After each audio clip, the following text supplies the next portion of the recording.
வணக்கம். Big topic with Karthik Mayakumar. இன்னைக்கு என்ன நாள்? சுதந்திர தினம். இந்த முக்கியமான நாளில் பல முக்கியமான விஷயங்களை பற்றி தான் தெரிஞ்சுக்க போறீங்க. நிகழ்ச்சிக்குள்ள போகலாம்.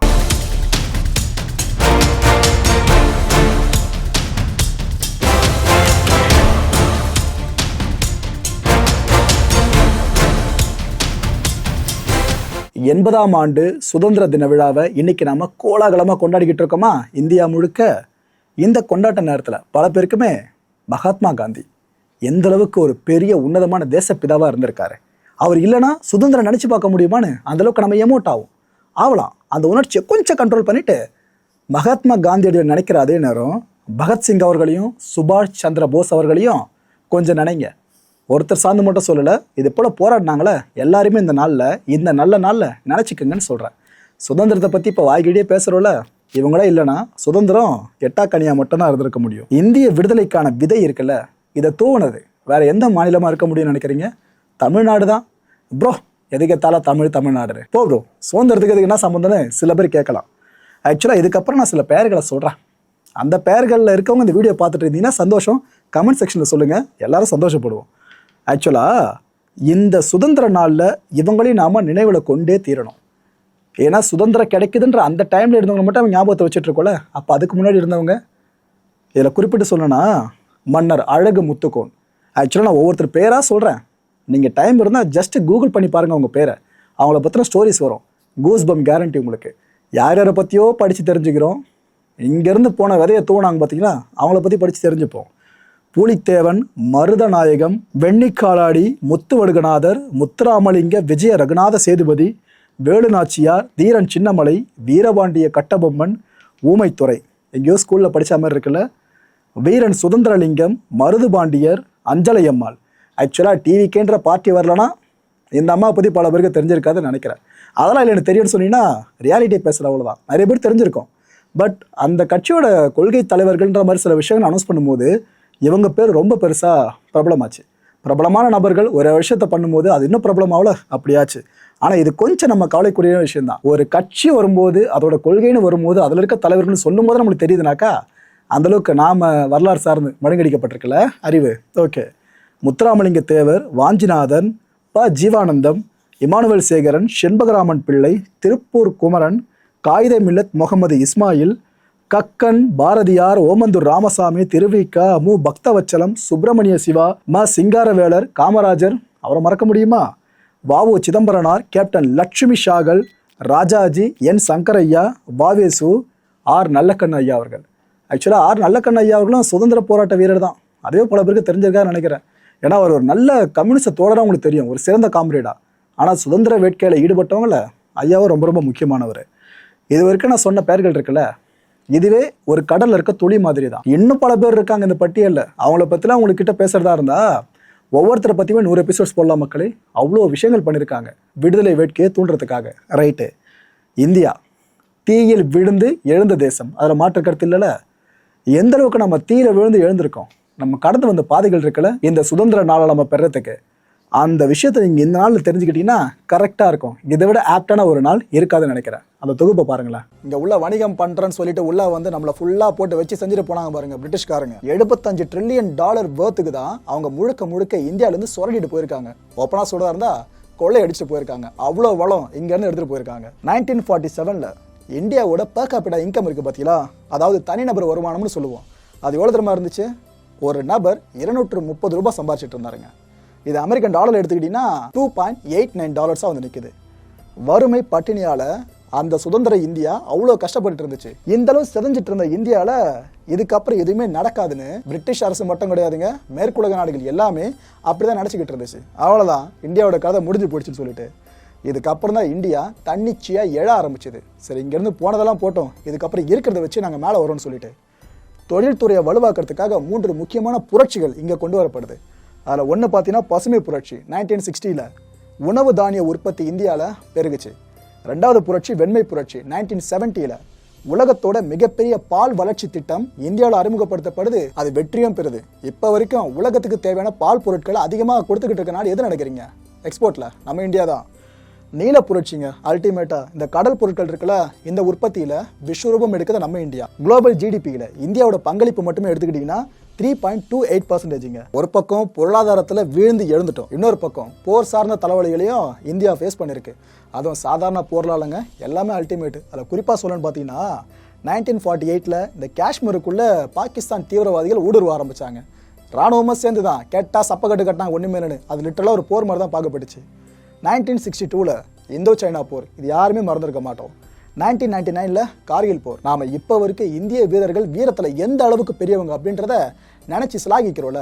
இப்பேற்பட்ட சிலாகிப்பு நம்மளுக்கு ஏற்பட காரணமே, முக்கியமான காரணமே இந்த கார்கில் போர் தான். வீரத்தில் மட்டும் இல்லைங்க, விவேகத்தில் இந்தியா எப்போவுமே கீழே சரிஞ்சதே கிடையாது. அதுவும் சகிப்புத்தன்மை இருக்குல்ல, இந்த விஷயத்தில் இப்போ இருக்க நம்ம டாமினண்ட்டாக தான் இருந்துகிட்டு இருக்கோம். ஒரு 10 கோடி மக்கள் தொகை இருக்கிற நாட்டுக்குள்ளேயே ஒவ்வொருத்தர் கருத்துமே வேறுபடும். ஆனால் இங்கே எவ்வளோ இருக்கும், கிட்டத்தட்ட 140 கோடி நம்ம போயிட்டோம்.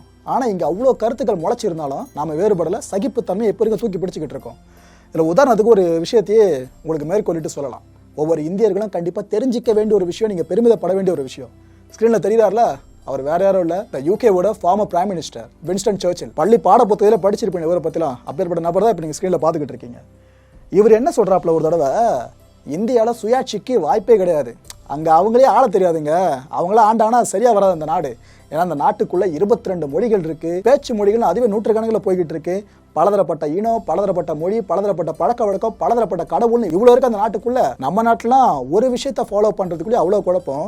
இந்தியாவில் இவ்வளோ பிரச்சனை இருக்கிறப்ப இந்தியாவில் சுயாட்சிக்கெலாம் வாய்ப்பு இல்லைங்க, அதெல்லாம் வேலைக்கு ஆகாது, இந்தியர்களுக்கு ஆளும் தகுதி இல்லைன்ற மாதிரி தான் அவர் சொல்லியிருந்தாருங்க. அதையும் மீறி இந்தியா சுயாட்சி பெற்ற ஒரு இந்தியர் ஆண்டாலும் அந்த நாடு ஒற்றை நாடாக இருக்காது, பலதரப்பட்ட நாடுகளாக பிரிஞ்சு போயிடுன்ற மாதிரி தான் கிட்டத்தட்ட சாபம் விடுற மாதிரி வின்ஸ்டன் சர்ச்சில் அப்போ சொல்லியிருந்தார். ஆனால் சர்ச்சிலோட கணிப்புன்றது இந்த விஷயத்தில் ரொம்ப ரொம்ப தவறாக முடிஞ்சிருக்குன்னா ஓப்பனாக நம்ம இந்தியர்கள் ஒத்துக்கிட்டே ஆகணும்.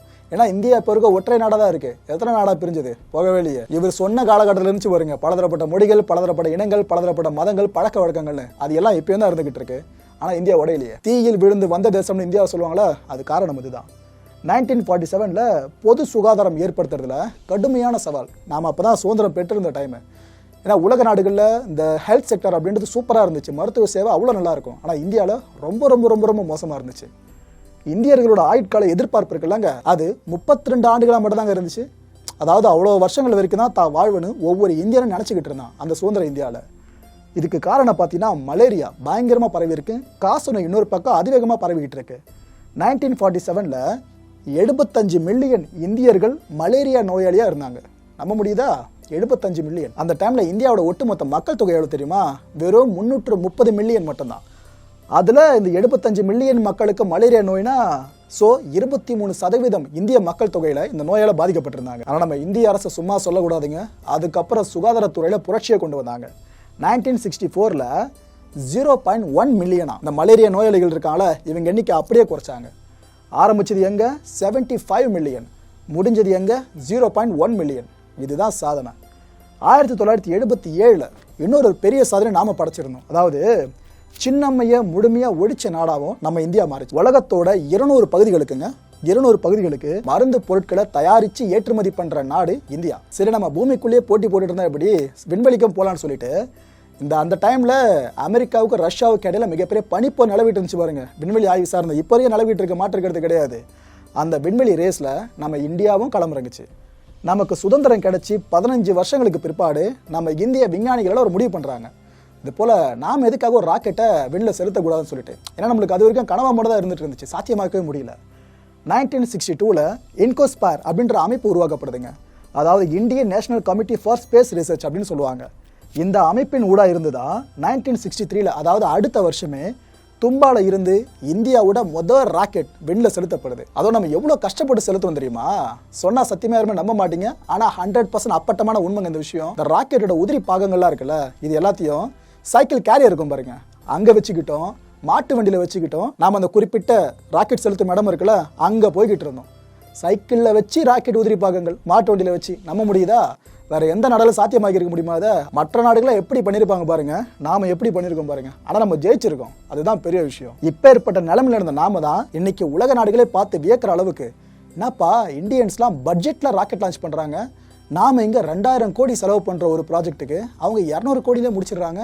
செவ்வாய் கிரகம் வரைக்கும் எல்லாத்தையும் அனுப்புறதுக்கு தயாராகிட்டாங்க. இந்தியர்கள் மூளைகிட்டலாம் சத்தியமாக நம்மளால் நிற்கவே முடியாதுன்னு அமெரிக்கா முதற்கொண்டேங்க, அமெரிக்காவோட விண்வெளி ஆய்வு மையமாக இருக்கு பாருங்க நாசா, அது முதற்கொண்டே அலருது. அதனால இங்கேருந்து சயின்டிஸ்ட்டை ஃபுல்லாக ரெக்ரூட் பண்ணுறதுக்கு எல்லா நாடுகளும் ஆசைப்பட்டுக்கிட்டு இருக்கு. இதெல்லாம் என்ன பிரமாதம். அடுத்து ஒரு அல்டிமேட்டான சைகன்னு சொல்லணும்னு பார்த்தீங்கன்னா அணு ஆயுதம் இருக்குல்ல, அதை சார்ந்த விஷயம் தான். உலகத்திலேயே இந்த யுஎன்எஸ்ன்னு சொல்லுவாங்க, ஐநா பாதுகாப்பு சபைன்னு சொல்லிட்டு, இந்த யுனைடெட் நேஷன்ஸ் செக்யூரிட்டி கவுன்சிலில் நிரந்தர உறுப்பினராக இல்லாத ஒரு நாடு அணு ஆயுதம் செஞ்சிருக்குன்னா அந்த மொதல் நாடு இந்தியா தான். இந்த பெருமை வேறு எந்த நாடு கிடச்சிருக்கும்? நம்மளுக்கு கிடச்சிருக்கு. உலக நாடுகள் எல்லாமே கண்ணில் விளக்கண்ணை விட்டு பார்த்துட்டு இருந்த டைம் அது. இந்தியா இங்கிருந்து அணு ஆயுத சோதனை செஞ்சிட போகிறாங்கன்னு சொல்லிட்டு இதை எப்படியாவது தடுக்கணும்னு பல நாடுகள் முயற்சி பண்ணிச்சு. அதுவும் இப்போ தானே அமெரிக்கா நமக்கு ஏதோ நட்பு நாடுன்ற மாதிரி பெருசாக பேசுகிறாங்க. அந்த டைமில் நட்பு நாடெல்லாம் கிடையாது. நம்மளுக்கு ஆப்புன்னு ஒன்று விழுந்துச்சுன்னா அந்த ஆப்பை முதல்ல சொருகி வைக்கிற நாடு அமெரிக்கா தான். அந்தளவுக்கு வேலைகளை பார்த்துருந்தாங்க. இந்த செயற்கைக்கோள் ஒன்றுத்தை அமெரிக்கா என்ன பண்ணுது, இந்தியா மேலே ஃபுல்லாக சர்வேலன்ஸ்க்காக சுற்றி வர வச்சுக்கிட்டு இருக்கு. ஏன்னா அணு ஆயுத சோதனை நம்ம எப்போ வேணாலும் பண்ணிடலான்னு அமெரிக்கா இன்ஃபர்மேஷன் போயிருக்கு. அது சார்ந்தமாக இந்த அளவு இந்தியாவை கண்காணிச்சிக்கிட்டு இருந்தாங்க. அப்போ நம்ம ஆளுங்க என்ன பண்ணாங்க தெரியுமா? நம்ம மூலகாரங்களாச்சு. இந்த இரவு நேரத்தில் மட்டும் இந்த குறிப்பிட்ட அணு ஆயுத சோதனை சார்ந்த விஷயங்களை செய்வாங்க. பகல் நேரத்தில் இந்த உதிரி பாகங்களாக இருக்குது பார்த்தீங்களா, அதை ஒரு இடத்துலேருந்து இன்னொரு இடத்துக்கு மாத்திர வேலையை செஞ்சுக்கிட்டு இருப்பாங்க. ஸோ சேட்டலைட்டில் விசிபிள் அப்படின்றது பகல் அதிகமாக இருக்கும், நைட்டில் கம்மியாக இருக்கும். இந்த விஷயத்தை நாம் கரெக்டாக பயன்படுத்திக்கிட்டு அமெரிக்கா கண்ணிலே மண்ணை தூவி இருந்தோம். அடுத்து உங்களுக்கு டவுட் வரலாம், சேட்டலைட்டில் மட்டும் அப்படி மேலே இருந்தபடியாக அமெரிக்கன்ஸ் பார்த்துக்கிட்டு இருப்பாங்க, ஏன் அவங்க உளவாளிலாம் வச்சிருக்க மாட்டாங்களா, அவங்க கீழே வந்து அப்படி நோட்டம் விட மாட்டாங்களா அப்படின்னு கேட்டிங்கன்னா சரியான சந்தேகம் தான். இதை நாம் யோசிச்சதை விட அப்புறம் தான் இந்தியர்கள் தெளிவாக யோசிச்சிருக்காங்க, அதுவும் விஞ்ஞானிகள். என்னன்னா அந்த ப்ராஜெக்ட் சார்ந்த ஒவ்வொரு விஷயத்துக்கும் ஒவ்வொரு கோட் நேம் வச்சுருந்தாங்க. உதாரணத்துக்கு தெர்மோ நியூக்ளியர் டிவைஸ் அப்படின்றத அப்போ எல்லாருமே நம்மளால என்ன தெரியுமா சொல்லிட்டு இருப்பாங்க, ஒயிட் ஹவுஸ் அப்படின்னு சொல்லுவாங்க. ஒயிட் ஹவுஸ்ன்றது அமெரிக்க வெள்ளை மாளிகை இருக்குது பாருங்க, அதோட அதிகாரப்பூர்வ பெயர், ஆங்கில பெயர். அதை வச்சு தான் தெர்மோ நியூக்ளியர் டிவைஸை இங்கே நாம அடையாளப்படுத்துகிற மாதிரி சொல்லிக்கிட்டு இருந்தோம். ஸோ இது அமெரிக்கன்ஸ் கேட்டாலும் குழப்பம் தான் ஏற்படும். உறுதிப்படுத்தாத தகவல் ஒன்று இருக்கு, நான் அதையும் உங்ககிட்ட சொல்ல விரும்புகிறேன். பெரிய கன்ஃபார்ம் பண்ணல இது. அதாவது இந்தியா அணு ஆயுத சோதனை செஞ்சிடவே கூடாதுன்னு சொல்லிட்டு நம்ம இந்தியாவோட மிக முக்கியமான விஞ்ஞானி ஒருத்தரை அமெரிக்காவோட சிஐஏ அமைப்பு இருக்குது பார்த்தீங்களா, அந்த அமைப்பு சாகடிச்சதாகவும் இப்போ வரைக்கும் சொல்லப்பட்டு இருக்கு. இந்த கனெக்ட் நம்பி நாராயணன் கதை கூட போதில்லைங்க. சரி, ஓகே. 1974 May 18 இந்த நாள் இந்திய வரலாற்றில் மிக முக்கியமான நாள். அணு ஆய்வில் உலகத்துக்கு அதிர்ச்சி அளித்த நாள் இந்த நாள் தான். நம்ம இந்தியா தான் கொடுத்துச்சு அந்த அதிர்ச்சியை, வேறு எந்த நாடும் கிடையாது. ஸ்மைலிங் புத்தா ஆப்ரேஷன் கேள்விப்பட்டிருக்கீங்களா? அது எக்ஸிக்யூஷனுங்க. இங்கே ஆக்சுவலாக இந்த ஒரு ஆப்ரேஷன் வெற்றிகரமாக முடிஞ்ச பிற்பாடு பிரதமர் இந்திரா காந்தி அவர்கள்கிட்ட இந்திய அணு ஆராய்ச்சி அமைப்போட தலைவராக இருந்த ராஜா ரமணா அவர்கள் ஒரு விஷயத்த சொன்னார். ஆக்சுவலாக ஆப்ரேஷனை ஜெயிச்சிட்டோம், இந்த விஷயத்தை அவர் பிரதமர்கிட்ட கன்வே பண்ண விதமே ரொம்ப வித்தியாசமாக இருக்கும். புத்தர் சிரித்து விட்டார்னு சொன்னாருங்க. புரியலையா? அந்த ஆப்ரேஷனோட பேர் என்ன? Smiling Buddha operation. இவர் என்ன சொல்லியிருக்காரு பிரதமர்கிட்ட? புத்தர் சிரித்து விட்டார்னு சொல்லியிருக்காரு. புரியுதா? என்னப்பா இந்தியாவோட ஹிஸ்ட்ரி வேற லெவலில் இருக்குது அப்படின்னு கேட்டிங்கன்னா இதெல்லாம் ட்ரெய்லர். இதுக்கப்புறம் மெயின் பேச்சை நிறைய பார்க்க போகிறீங்க. நம்ம இந்தியாவால் இவ்வளோ விஷயங்கள் சாத்தியப்படுத்த முடிஞ்சிருக்கு அப்படின்னா அதுக்கு ரெண்டு காரணங்கள் மட்டும்தான். ஒன்று ஜனநாயகம், இன்னொன்று கல்வி அறிவு.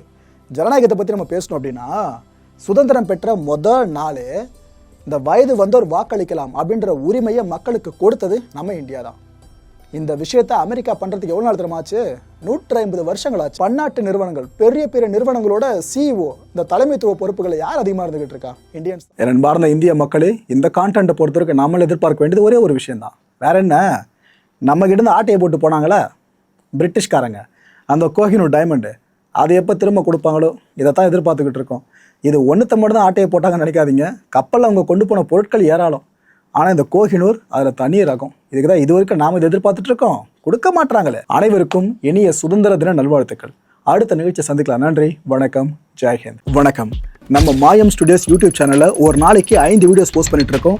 எல்லா வீடியோஸ்க்கான நோட்டிஃபிகேஷன் உங்களுக்கு வரணும்னாக்கா சேனலை சப்ஸ்கிரைப் பண்ணிட்டு கீழே ஒரு பெல் ஐக்கான் இருக்கும், ஆல் நோட்டிஃபிகேஷன், அதை கிளிக் பண்ணிடுங்க. அதை கிளிக் பண்ணால் மட்டும்தான் நான் போடுற வீடியோஸ் ஒன்று நீங்கள் பார்க்க முடியும். அண்ட் மாயம் ஸ்டுடியோஸ் போலவே மாயம் பக்தி அண்ட் மாயம் லைஃப் ஸ்டைல் இந்த சேனல்ஸையும் சப்ஸ்கிரைப் பண்ணிடுங்க. சப்ஸ்கிரைப் பண்ணிட்டு மறக்காம பெல் ஐக்கானை கிளிக் பண்ணிடுங்க, ஆல் நோட்டிஃபிகேஷன் கொடுத்துருங்க. யூடியூபை தாண்டி அடுத்தடுத்த அப்டேட்ஸ் நீங்க தெரிஞ்சுக்கணும் அப்படின்னா நம்ம மாயம் ட்ரெண்ட்ஸ் ஃபேஸ்புக் பேஜை ஃபாலோ பண்ணிடுங்க. கூடவே மாயம் ஸ்டுடியோஸ் 9 என்ற இன்ஸ்டாகிராம் பேஜையும் ஃபாலோ பண்ணிக்கங்க. இது எல்லாத்துக்கான லிங்க்ஸையும் கீழே டிஸ்கிரிப்ஷன் பாக்ஸ்ல கொடுத்துருக்கேன். நன்றி.